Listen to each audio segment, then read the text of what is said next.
오늘 이제 처음으로 요한일서 1장 말씀을 가지고 같이 말씀을 나누게 될 텐데요. 제가 기도하고 고민하면서 왜 요한일서를 해야 되는가라고, 또 요한일서 말씀을 좀 같이 묵상하는 가운데 좀 들었던 생각이 있습니다. 한국 교회가 그 어느 때보다도 그 위신이 많이 땅에 떨어져 있고 신뢰가 깨어져 있는 상태입니다. 교회를 향하여서 사람들이 또 세상이 지탄하는 것은 그냥 그저 교회의 화려한 건물을 향해서, 그리고 교회가 뭔가 문제가 있기 때문에 라고 볼 수도 있는데, 그 교회라고 말하는 그 표현이 자세히 곰곰이 잘 생각해 보면요, 그저 어떤 건물을 특정해서 이야기하는 게 아니라 교회를 구성하고 있는 그리스도인을 향한 세상의, 사회의 지탄이기도 합니다. 왜 그들이 그러면 교회를 향해서 그렇게 말할까요? 사람은 그래요. 내가 그렇게 살지 못해도 누군가는 잘 살아주었으면 하는 마음이 있어요. 나는 그렇게 거룩하게, 의롭게, 진실하게, 정직하게 살지 못하고 있는데 너는 그렇게 좀 살았으면 좋겠다라는 마음이 있는 거예요. 그런 기대감이 있는 거예요. 그런데 그 기대를 갖고 있는 대상이 그 신뢰를 깨어버리면 자신도 그렇게 살지 못하면서 세상은 우리를 향해 손가락질하는 거예요. 지금 한국 교회의 그런 신뢰가 바닥이 나버렸습니다. 그런데요, 외부의 공격도 있지만 실제로는 어떻게 잘 생각해 보면 우리 안에 내부의 적도 있다라는 거예요. 요한 1서를 기록한 사도 요한이 초대교회를 향하여 편지를 쓸 당시에 그 교회에도 적 그리스도가 있었고, 또 영지주의자들이 있었어요. 거짓 교사들이 있었습니다. 잘못된 복음을 가르치던 사람들이 있었습니다. 영은 유익하고 육은 악한 것이라고. 그래서 예수님도 육신으로 온 것은 아니다라는 거예요. 영으로만 오셨고, 그래서 성령이 예수님 세례받을 때 임했던 것처럼 또 성령님이 예수님 죽으실 때에 예수님 곁을 떠났다라고 해요. 그래서 영적인 것은 유익하고 육적인 것은 악하다라고 얘기해요. 그래서 우리가 살아갈 때 또 이제 반대로요, 육은 아무렇게나 해도 된다, 이렇게 막 대충 살아도 된다, 또 육신은 이렇게 함부로 해도 된다, 왜냐하면 우리 영적인 존재이니까, 또 이렇게도 해석하는 거예요. 그렇게 가르쳤던 거짓 교사들을 향해서 우리가 어떻게 살아야 되는지에 대해서 요한이 말하고 있습니다. 그러면서 요한이 요한일서를 쓴 목적에 대해서 이렇게 말합니다. 요한일서 5장 13절 말씀인데 한번 같이 읽겠습니다. 내가 하나님의 아들의 이름을 믿는 너희에게 이것을 쓰는 것은 너희로 하여금 너희에게 영생이 있음을 알게 하려 함이라. 이 땅에서의 삶이 전부가 아니라 이후에 뭐가 있다고요? 영원한 생명이 너희에게 있음을 알게 하려 함이라 라고 성경이 말씀하고 있습니다. 이 요한은요, 우리가 잘 알고 있듯이 사복음서에 보면 예수님이 사랑한 제자 이렇게 나와요. 예수님이 사랑하시는 제자, 그 사람이 누구라고요? 요한이라고요. 예수님의 이렇게 제자들을 보면 수제자가 누구죠? 수제자가 베드로예요. 그렇죠? 근데 이 베드로를 위시해서 한 3명 정도가 항상 그 예수님의 결정적인 순간에 이렇게 같이 따라다녔던 제자들이 있어요. 그 사람이 누굴까요? 베드로 다음에 야고보, 요한. 베드로, 야고보, 요한은 변화산에 갈 때도 그렇고요. 뭐 예수님의 베드로의 장모를 고칠 때도 그렇고, 뭐 죽은 자를 살릴 때도 그렇고, 또 나중에는 그 십자가를 지시기 전에 어디 갔을 때요? 겟세마네 동산에 갈 때도 그렇고, 누구는 항상 같이 가요? 베드로, 야고보, 요한. 근데 이 야고보와 요한은 형제고 베드로와 안드레가 형제인데, 야고보와 요한의 별명, 이 요한의 별명이 뭐라고 여기 써 있죠? 우레의 아들이었어요. 그러니까 욱하는 사람. 이렇게 감정이 한번 확 드러나면 숨길 수 없는 사람. 그래서 하나님, 저 우레를 발해서 저 사람들 좀 죽이라고 좀 명령하시면 안 되겠습니까? 이렇게 감정이 이렇게 욱했던 사람이었어요. 그런데 요한일서를 쓰는 이 사도 요한, 이제 인생의 말년 가운데 있었던 이 요한의 별명이 뭐로 바뀌어요? 사랑의 사도로 바뀌어요. 아까 우리 김남일 집사님께서 기도하실 때 이 말이 딱 꽂히더라고요. 사랑 앞에 장사 없다라고 이렇게 말씀하셨어요. 사랑 앞에 장사 없다. 이 요한일서 말씀은요, 고린도전서 13장이 사랑장이라고 하는데 그 사랑장보다 사랑이라는 단어가 더 많이 나오는 말씀이 이 요한일서입니다. 요한일서입니다. 그렇게 사랑에 대해서 많이 언급해요. 사실 한국 교회는 하나님의 말씀으로 부흥을 경험한 교회입니다. 하나님의 말씀을 통해서 놀랍게 부흥이 경험되어졌는데요. 창세기 1장 1절 말씀을 기억하세요? 창세기 1장 1절 말씀이 뭐죠? 태초에 하나님이 천지를 창조하시니라, 이렇게요. 그죠? 태초에 하나님이 천지를 창조하시니라. 오늘 요한일서를 기록한 사도 요한은 요한복음도 기록했는데 요한복음 1장 1절 말씀을 한번 같이 읽어보겠습니다. 시작. 태초에 말씀이 계시니라. 이 말씀이 하나님과 함께 계셨으니 이 말씀은 곧 하나님이시니라, 이렇게 말씀합니다.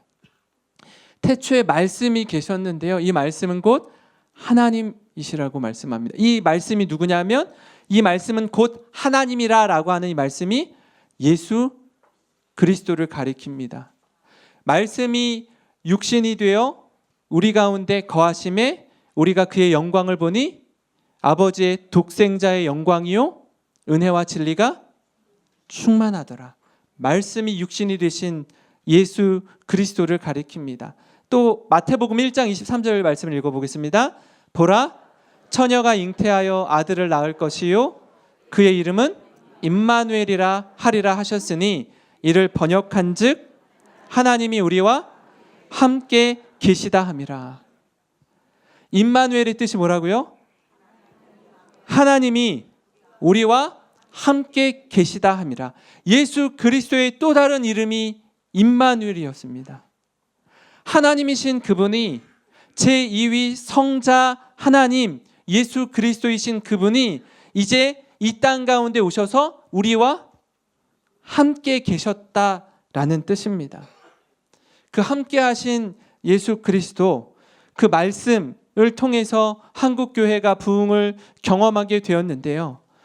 우리 교회가 요한이 살고 있던 시대의 초대교회뿐 아니라 오늘을 살고 있는 21세기를 살아가고 있는 이 한국 교회, 행복한 교회 공동체가 추구해야 할 모습 세 가지를 좀 같이 말씀을 통해서 살펴보려고 합니다. 그 첫 번째는요, 사귐입니다. 사귐.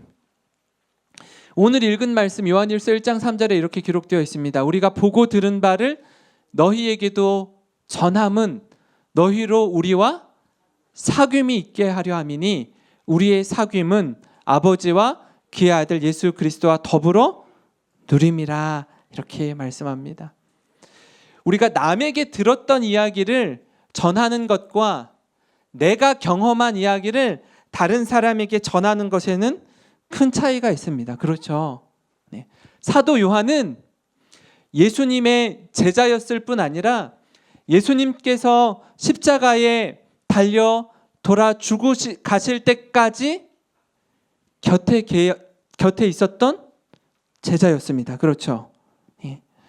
죽으심 앞에서도 다른 제자들 다 어떻게 했죠? 지금 다 도망갔죠. 그렇죠? 베드로도 저기 멀찍이 떨어져서 숯불을 피워놓은 곳에서 이렇게 멀리감치 이렇게 봤잖아요. 그죠? 너 예수님 따라다니던 제자였지? 라고 할 때 3번이나 예수님 모른다라고. 그리고 마지막 3번째에는 저주하며 맹세하여 가로되 난 저 사람 도무지 알지 못합니다 라고 말했던 사람이 베드로였습니다. 그때 그때 그 말을 할 때 예수님의 눈과 베드로의 눈이 마주쳤다라고 성경이 기록하고 있어요. 베드로의 마음이 어땠을까요? 그죠? 이 사도 요한은 예수님 돌아가시는 그 순간에도 곁에 있었습니다. 그래서 요한복음 19장 26절 27절을 보니까 이렇게 기록되어 있습니다. 예수께서 자기의 어머니와 사랑하시는 제자가 곁에 서 있는 것을 보시고 자기 어머니께 말씀하시되 여자여 보소서 아들이니이다 하시고 또 그 제자에게 이르시되 보라 내 어머니라 하신데 그때부터 그 제자가 자기 집에 모시니라.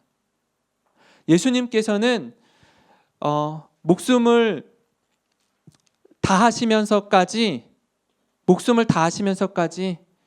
그 어머니를 마리아를 자신의 제자였던 사도 요한에게 부탁했어요. 보라 내 어머니라. 무슨 얘기예요? 너에게 부탁한다. 연로한 우리 어머니. 아마 요셉이 이 자리에 없었던 걸 보면 아버지 요셉은 이미 세상을 떠난 것 같아요. 마리아 혼자 이렇게 남아있는데 보라 내 어머니라. 이 어머니를 너에게 부탁한다. 그랬을 때 어떻게 한다고요? 그 제자가 그때로부터 어머니를 섬겼다라고 해요. 그 제자가 자기 집에 모시니라 그렇게 얘기합니다. 사도 요한, 그 사도 요한이 요한일서를 기록합니다. 바울이 고린도 교회에 편지하면서 이렇게 말씀합니다. 너희를 불러 그의 아들 예수 그리스도 우리 주와 더불어 교제하게 하시는 하나님은 미쁘시도다 라고 얘기해요. 바울 역시 우리가 예수님과 더불어 어떻게 하기를 원하신다고 말씀하고 있어요? 교제하게 하기를 원한다고요. 우리가 예수님과 교제하는 방법 중에 여러 가지가 있는데 그것은 뭐냐면 말씀 되시는 예수 그리스도 하나님의 말씀을 우리 가운데 가까이 하는 것입니다. 하나님의 말씀을 그냥 이렇게 주님 전에 나올 때만 툭툭 털어가지고서 이렇게 한번 이렇게 옆에다 끼고 이렇게 나오는 게 아니고 또는 요새는 하도 이렇게 말씀을 다 이렇게 띄워주니까 이제는 말씀을 또 가지고 나오지도 않아요. 그냥 어떤 때는 그냥 베개로 사용해. 베개로. 그 말씀을 열어서 말씀을 봐야 되는데 그래야 예수님과 교제하고 하나님과 교제하고 가까이 하는 줄 믿습니다. 올해에는 그 하나님의 말씀을 좀 가까이 해서 예수님과 깊은 교제를 나누는 우리 어르신들이 되시기를 주님의 이름으로 축원합니다. 왜냐하면 사람과 사람 사이의 관계에 있어서도 이렇게 서로 좀 이 사람이 뭘 좋아하는지 또 이 사람이 뭘 싫어하는지 자꾸 이야기를 나눠보고 물어보기도 하고 같이 다녀보기도 하면서 알게 되잖아요. 그러면 이 사람이 싫어하는 거는 하지 않게 되고 이 사람이 좋아하는 거는 내가 마음을 다하여서 열심을 내게 되는데 하나님이 어떤 분이신지 모르고 예수 그리스도가 어떤 분이신지 도무지 모르는데 하나님을 사랑합니다. 하나님을 예배합니다. 라고 말할 수가 없다라는 그건 거짓말이라는 거예요. 하나님이 원하시는 게 뭔지를 모르는데 알기 위해서는 하나님의 말씀을 가까이 해야지 좀 알 수 있죠. 가까이 해야지 하나님의 뜻대로 살아가려고 애쓰고 몸부림치고 또 그로 인해서 하나님을 마음껏 기뻐하며 예배할 수 있죠. 이런 특별한 사귐, 교제가 사람뿐만이 아니라 하나님과의 관계에 있어서도 예수 그리스도와의 관계에 있어서도 이것을 좀 누리셨으면 좋겠습니다. 아멘. 두 번째는 행복한 교회 공동체가 추구해야 될 모습 두 번째는요. 좀 누리라는 거예요. 좀 마음껏 예수 그리스도 하나님 이 교회 서로 간에 좀 누림이 있어야 된다라는 거예요. 다시 한번 읽겠는데요. 같이 한번 읽어볼까요? 1장 3절입니다. 시작. 우리가 보고 들은 바를 너희에게도 전함은 너희로 우리 사귐이 있기에 우리의 사귐은 그의 아들 예수 그리스도와 더불어 누림이라 이렇게 얘기해요. 우리의 사귐은 아버지와 그의 아들 예수 그리스도와 더불어 누림이라 이렇게 말씀하고 있습니다. 이 누린다라는 것은 아버지와 아들 관계에 있어서 또는 하나님과 자녀와의 관계에 있어서 구원받은 것에 대해서 확신을 갖지 못하는 거예요. 내가 조금 엇나가면, 내가 조금 잘못하면 이 구원이 빼앗겨지나 상실되어지나 하고 막 두려움 가운데 벌벌벌 떨면서 신앙생활하는 사람은 누리지 못하는 사람이에요. 저희 아들과 제가 이렇게 약속한 게 있었거든요. 뭐냐면 스위치라고 일본에서 만든 게임기인데 이렇게 손 안에서 가지고 이렇게 게임을 할 수도 있고 또 TV와 연결하면 이 게임기를 TV 화면으로도 볼 수 있는 게임기예요. 근데 제가 아주 친한 우리 교회 어떤 목사님 가정에 놀러 갔다가 그 집에 그 게임기가 있는 거예요. 그래가지고 그 게임을 열심히 해보니까 그 게임기가 갖고 싶잖아요. 근데 집에 와서 이제 뭐라고 하죠? 밤낮으로 그 게임기를 사달라고 했어요. 근데 제가 가족 회의를 하면서 이걸 사주지를 않았어요. 그리고 한 달간 너의 어떤 미디어를 사용하는 시간들과 공부하는 시간들을 한번 확인해 보겠다. 그리고 이제 지난 월요일이 그 한 달이 되던 날이었어요. 근데 이 아이가 이렇게 내가 오늘 하루 TV나 핸드폰이나 이런 거를 얼마큼 했는지 이렇게 기록하고 공부는 얼마큼 했는지 이렇게 기록하는데 점점 시간이 지나면 지날수록 자신이 이 핸드폰과 TV에 너무 많이 노출되어 있다라는 것을 깨닫게 된 거예요. 자각하게 된 거예요. 이렇게 기록하면서 내가 공부를 되게 열심히 하는 줄 알았는데 공부하는 시간은 뭐 10분, TV와 핸드폰을 보는 시간은 2시간. 이러니까 이거 보면서 좌절이 되는 거예요. 아, 나는 이 게임기는 물 건너 갔구나. 그 어느 한 날은 대성통곡을 하면서 막 이불을 뒤집어 쓰고 우는 거예요.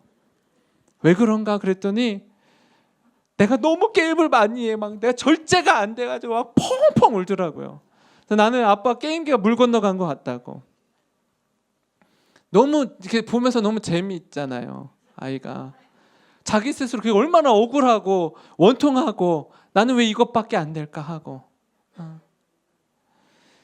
그 아이의 모습을 보면서 아빠로서 참 많은 생각을 하게 되더라고요.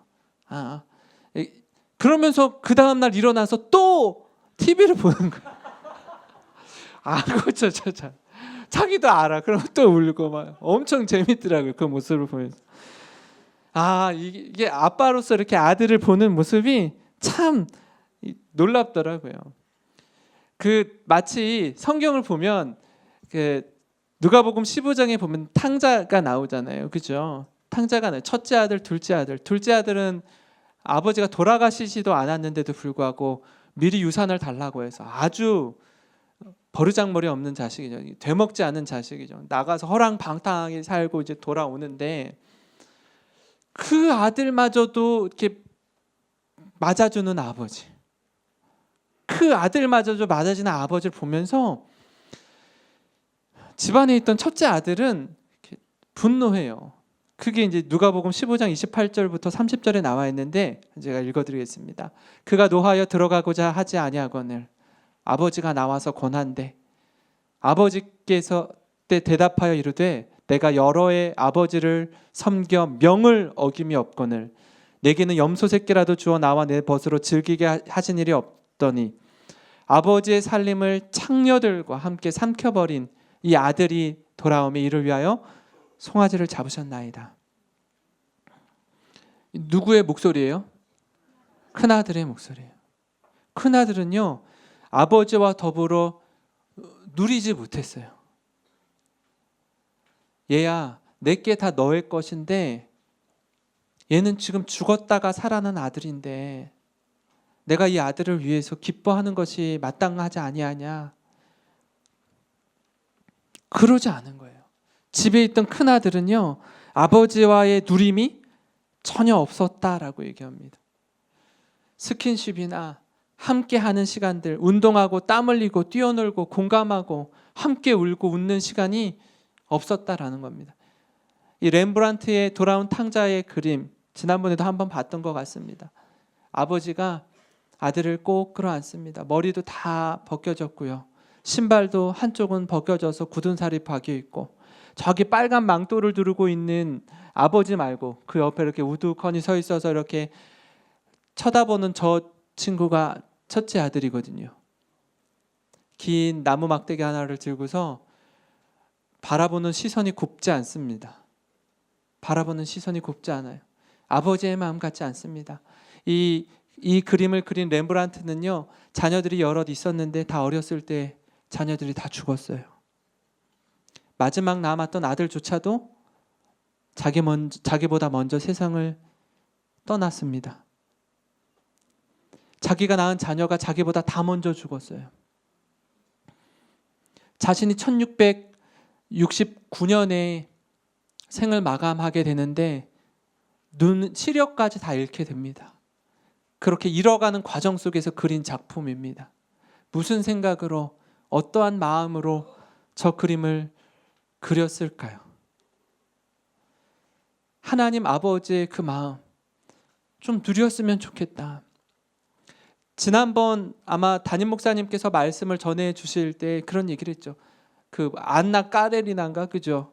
이렇게 마음이 공허하고 일상의 축복을 알지 못하니까 자꾸 그거를 채우기 위해서 다른 것으로, 다른 남자, 다른 사람, 세상의 다른 가치, 다른 것에 자꾸 마음을 내어주는 거예요. 그 공허함은요, 하나님으로 채워져야 되는데 우리는 자꾸 다른 것으로 채우려고 하다가, 둘째 아들도 마찬가지죠. 세상의 쾌락, 세상의 향락을 누리다가 내가 가진 돈으로 삼은 친구들과 마음껏 즐기다가 내가 가진 재산, 재물을 다 잃어버리니까 어떻게 되죠? 내 곁에 있던 친구들이 다 떠나가게 되는 거예요. 왜냐하면 그 친구는 진짜 친구들이 아닌 거예요. 내가 가진 돈 때문에 곁에 있었던 친구들이거든요. 돈이 없으면 다 사라질 친구들이에요.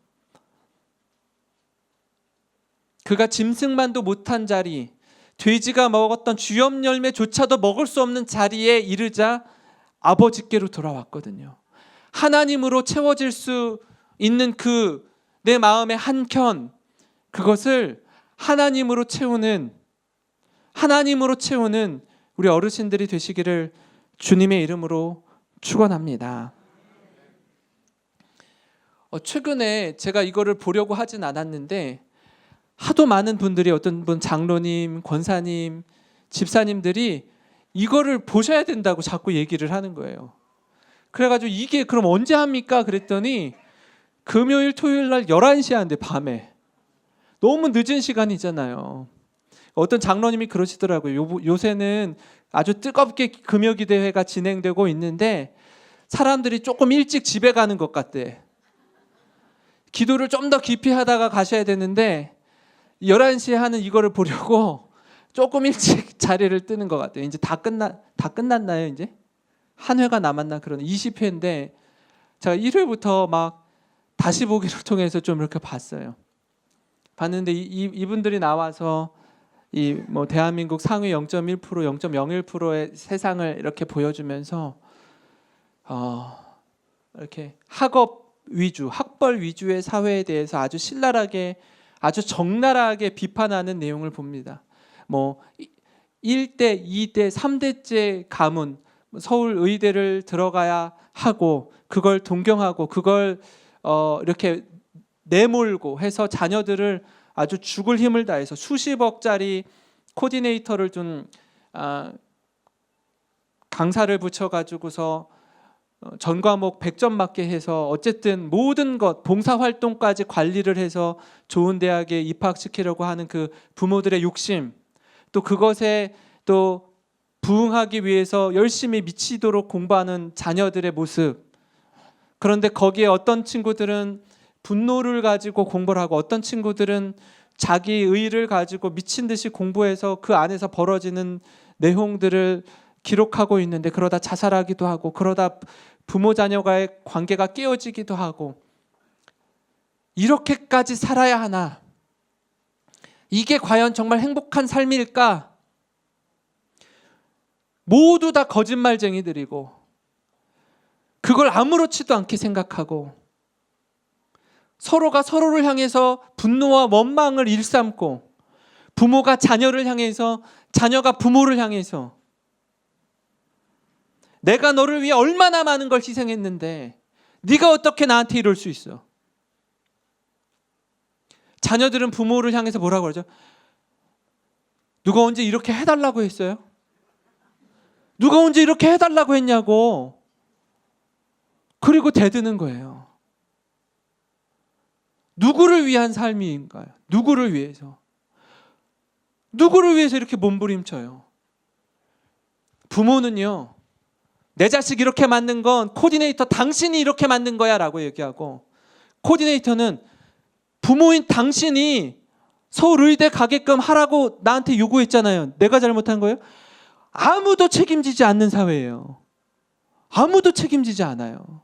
제가 그걸 보면서 소름이 끼치더라고요. 어느 누구도 책임지려고 내 탓이요, 내 잘못이요 라고 말하는 사람은 아무도 없어요. 근데 그 모습을, 이 방송을 보면서 놀랍게도 강남에서는 예서가 쓰는 이렇게 쓰는 뭐지? 공부하는 도서관용 이렇게 뭐 책상이랑 그거 들어가는 거, 그들이 메고 다니는 가방, 그들이 입고 다니는 옷이 날개도 친 듯이 팔린다고 해요. 아, 저렇게 하는 거였구나. 저걸 몰랐네. 저걸 또 따라하려고 하는 시대입니다. 전혀 누림이 없죠. 부모 자녀와의 관계에 전혀 누림이 없어요. 제가 어떤 글을 봤습니다. 부모된 사람들의 가장 큰 어리석음은 자식을 자랑거리로 만들고자 합니다. 부모된 사람들의 가장 큰 지혜로움은 자신들의 삶이 자식들의 자랑거리가 되게 하는 것이다. 여기 계신 우리 어르신들은 전자입니까? 후자입니까? 어떻게 살아오셨습니까? 많은 경우에 있어서 저 스카이캐슬도 전자인 거, 전자. 엄청난 어리석음을 가지고 자식들을 푸시하고 있어요. 자식들을 자랑거리로 만들기 위해서 아주 냉혈한 같더라고요. 양심이고 뭐고 다 없더라고요, 그냥. 그런데 제가 이렇게 보면서 하나 이렇게 계속해서 주목 들어온 메시지가 있어요. 거기 나오는 그 강에서의 부모들, 또 죽은 영재의 부모들이 사는 그 집에 이게 써 있어요. 내가 너희를 사랑한 것 같이 너희도 서로 사랑하라. 말씀이 써 있더라니까요. 3대째 의사 가문을 만들려고 하는 그 할머니가 있는데 그 할머니를 권사님으로 부르더라고요. 정말 민망해가지고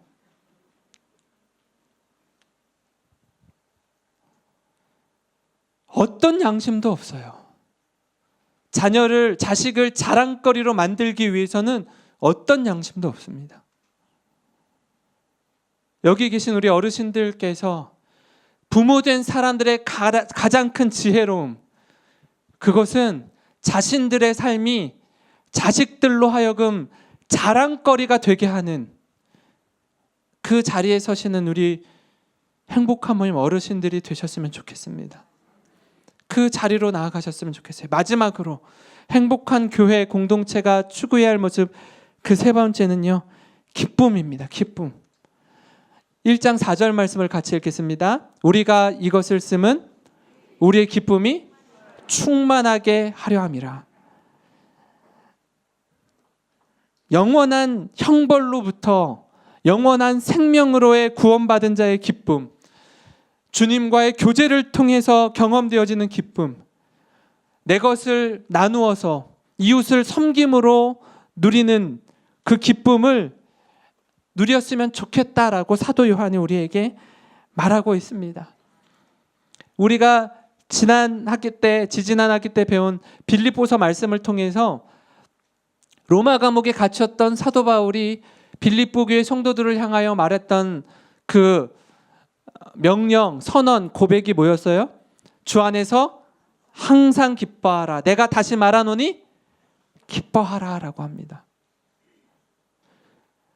사람들이 우리를 바라볼 때 예수 믿는 저 사람들은 어떻게 기쁨을 누릴까, 정말 어떻게 기뻐할 수 있을까? 나보다 가진 것이 없고 나보다 연약하고 나보다 자랑할 것이 없는 저 사람들은 어떻게 이렇게 기뻐할까? 이 기쁨을 누릴까? 그 기쁨의 비밀을 알고 싶어서 예수 그리스도를 믿기 원하는 그런 사람들이 우리 주변에 있었으면 좋겠습니다. 이 기뻐하라는 것은, 이 기쁨은요, 하나님의 뜻이라고 성경이 분명히 말씀하는데요. 데살로니가 5장 16절부터 18절까지의 말씀을 같이 읽겠습니다. 시작. 항상 기뻐하라. 쉬지 말고 기도하라. 범사에 감사하라. 이는 그리스도 예수 안에서 너희를 향하신 하나님의 뜻이니라. 아멘. 이는 그리스도 예수 안에서 너희를 향하신 하나님의 뜻이라고 말씀합니다. 제가 지난 주일날, 엊그저께죠, 이제 3일 전에 4부, 5부 대표 기도가 있고 또 기도를 마치고 일로 넘어와서 제자훈련 오리엔테이션이 있었습니다. 빠질 수가 없어서 오리엔테이션을 마치고 저녁 7시 5분 그 기차로 KTX를 타고 전주에 저희 교구의 성도님 모친상이 있어서 이제 장례식장을 이제 조문을 다녀왔습니다.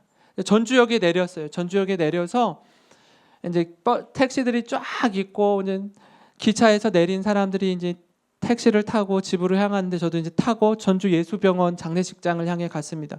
탔는데 택시 운전기사분이 여성분이신 거예요. 제가 택시 탈 일이 그렇게 없어서 처음 이제 이렇게 뵀어요. 그래서 이런저런 이야기를 이제 가는 길에 주고 받았습니다. 근데 누가 이렇게 아시는 분이 돌아가셨나 봐요. 그래서 네, 그러고서 이렇게 가는데 이제 그분에게 이렇게 택시 기사를 하신 지는 오래되셨나요? 이렇게 여쭤봤어요. 그랬더니 한 10년째 하고 있습니다. 그래요. 근데 연세를 보니까 한 60세는 좋게 넘으신 것 같아요. 왜냐하면 어머님이 91세 된 노모가 계시는데 지금 거의 뭐 중환자실에 혼수 상태로 오늘 내일 하고 계시다라고, 뇌출혈로 쓰러지셨는데 너무나 건강하셨는데 이렇게 쓰러지셔서 좀 위기 상황에 계시다라고 말씀하시더라고요. 그러니까 뭐 91세시니까 이분은 한 최소한 60세는 넘으셨겠죠.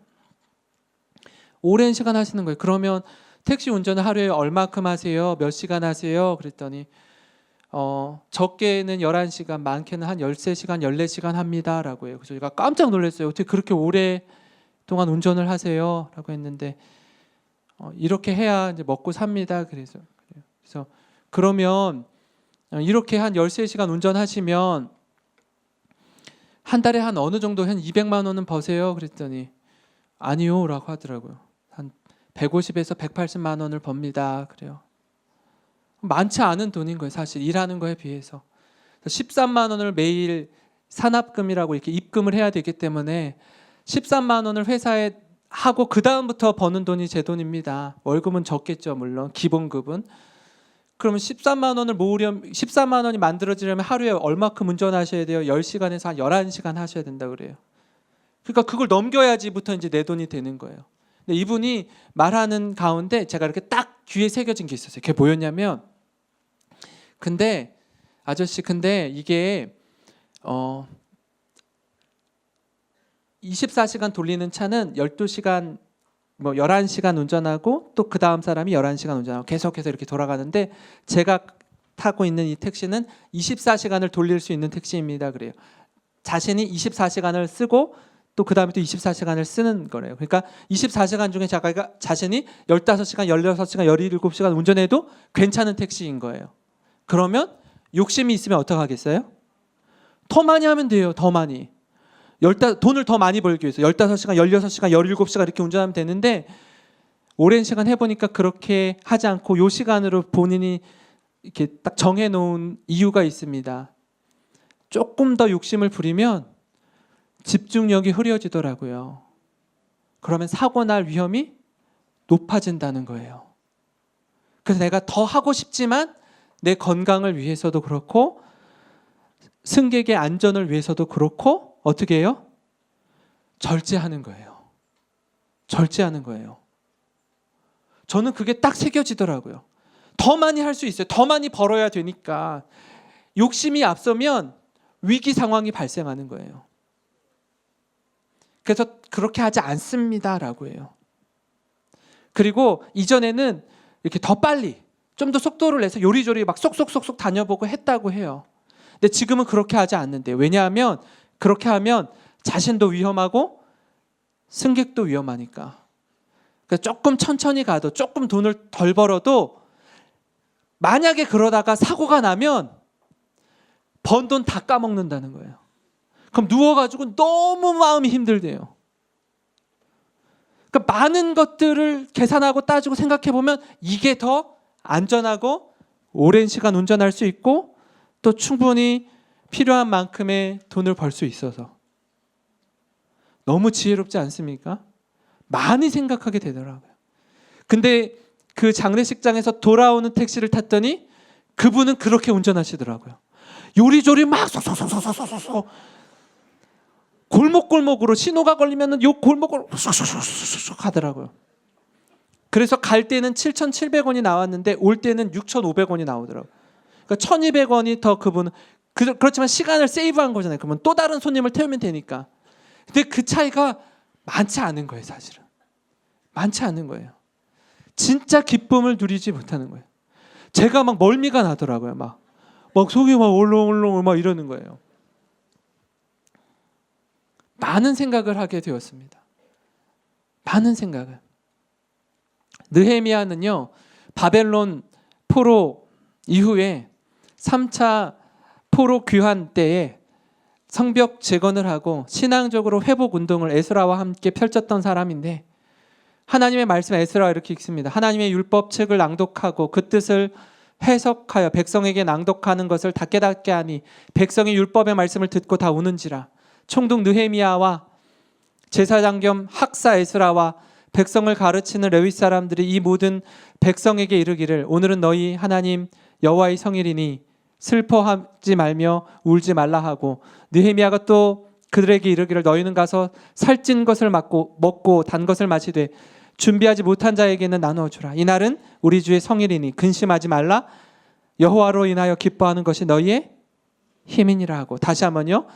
우리 주의 성일이니 근심하지 말라. 같이 읽겠습니다. 여호와로 인하여 기뻐하는 것이 너희의 힘이니라. 믿습니까?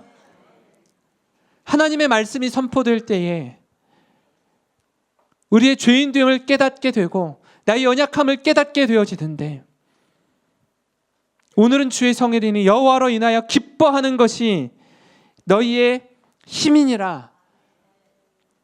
이 기쁨을 충만하게 누리시면서 믿음 생활 하시는 우리 어르신들이 되셨으면 좋겠습니다. 우리 다시 한번 선포하고 함께 찬양하고 기도하겠습니다. 같이 읽겠습니다. 시작. 여호와로 인하여 기뻐하는 것이 너희의 힘이니라. 다시 한번요. 여호와로 인하여 기뻐하는 것이 너희의 힘이니라. 이 믿음의 고백이 우리 안에 있기를 주님의 이름으로 축원합니다.